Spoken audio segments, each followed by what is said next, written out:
Ушул күндөрү Ат башы районунда аба ырайынын температурасы кечкисин -20 градустан жогору болууда.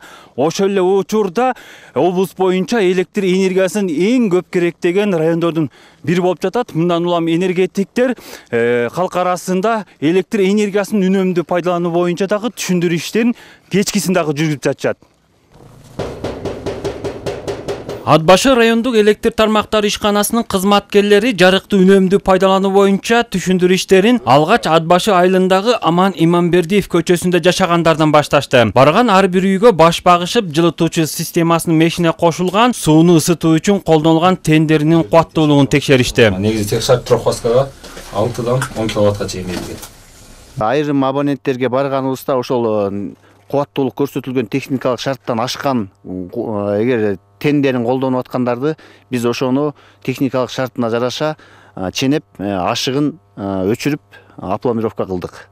Түшүндүрүү иштеринин жүрүшүндө айрым жашоочулар мешке от жагып жатышыптыр. Ошол эле учурда түнкүсүн жылытуу системасы тоңуп калбаш үчүн электр энергиясын пайдаланып жатышканды дагы белгилүү болду. Мештерге кошулган тендердин кубаттуулугун текшерген учурда техникалык нормада көрсөтүлгөн нормадан ашып жатканы да аныкталды. Мындай учурда кызматкерлер бир тенди ажыратып пломба басышты. Буга чейин текшерип кетип атышкан, бир эмес 2 жолу келишти да. Анан кышка камылга болсо буюрса жакшы.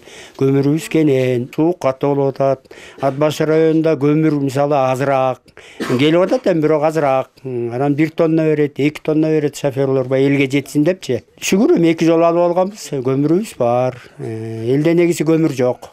Учурда айылдардын ичинен ачак айыңды электр энергияны көп коротуп жатыптыр. Кызматкерлер бул айылды дагы кыдырып, калкка түшүндүрүү иштерин жүргүзүп, жылытуу мештерине орнотулган тендеринин кубаттуулугун да текшерип көрүштү. Бул үйдүн кожоюну болсо көмүрдүн жоктугунан үйүн 3 фаза менен жылытып жатканы белгилүү болду. Тиешелүү уруксат кагаздары бар экен, мешинин электр кубаттуулугу техникалык нормага дал келет.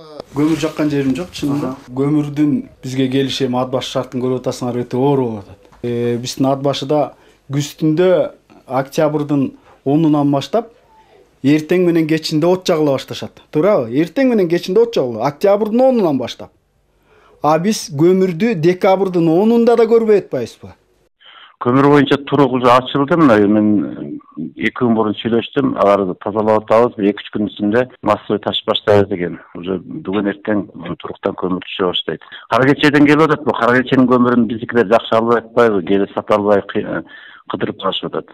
Ат башы райондук электр тармактары ишканасынын маалыматында райондо суткасына 107 000 киловатт-саат электр энергиясын ашыгы менен пайдаланып жатат. 14 күнгө 4 186 000 киловатт-саат электр энергиясын колдонуш керек болсо, азыркы тапта 5 миллион киловатт-сааттан ашкан. Калктын жалпы жонунан көпчүлүгү почти 80%-дан көпчүлүгү электр энергиясында отурат бүгүнкү күндө. Бир фазалуу электр колдонгон абоненттерибизден баш болуп 3 фазага чейинкибиз көпчүлүгү электр энергиясында отуруп атат.